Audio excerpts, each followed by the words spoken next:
est voué à disparaître, qu'on le veuille ou non. Que tu sois milliardaire ou pas, que tu sois fort ou pas, que tu sois riche ou pas, que tu sois croyant ou pas. Tout le monde doit disparaître, tout le monde doit mourir.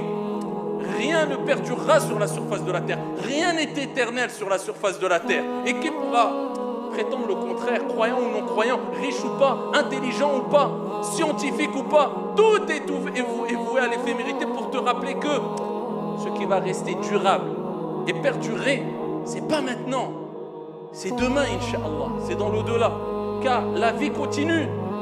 Et quand on perd un proche, eh bien on ne se dit pas je l'ai perdu définitivement, non, simplement il est entré par cette porte qui est Al-Maut, la mort, et par laquelle tout le monde devra passer, que tu le veuilles ou non, simplement il est parti avant toi, il a traversé cette porte, il a passé cette porte avant toi, demain tu passeras par cette porte, donc la vie continue, tu le reverras Inch'Allah tabaraka wa ta'ala. Voilà pourquoi il est important d'invoquer pour lui et invoquer pour toi afin que tu le rejoignes et que tu sois rassemblé avec lui auprès du prophète Mohammed alayhi salatu wa salam.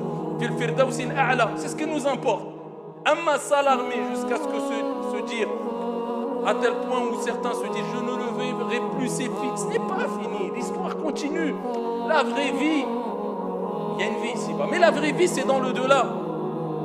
Et quand tu remercies Dieu et tu patientes, quand tu es satisfait, eh bien des portes, comme j'ai dit précédemment, dont tu ne t'imagines même pas s'ouvrent à toi. Peut-être tu ne les vois pas, tu ne les perçois pas tout de suite, mais ils s'ouvrent vraiment. Donc quand tu as des problèmes, quand tu as des soucis, rien ne va plus. Si tu patientes et tu dis Alhamdulillah, Wallahi, si Allah Azza wa Jal ôtait le voile pour te montrer les portes qui s'étaient ouvertes pour toi après que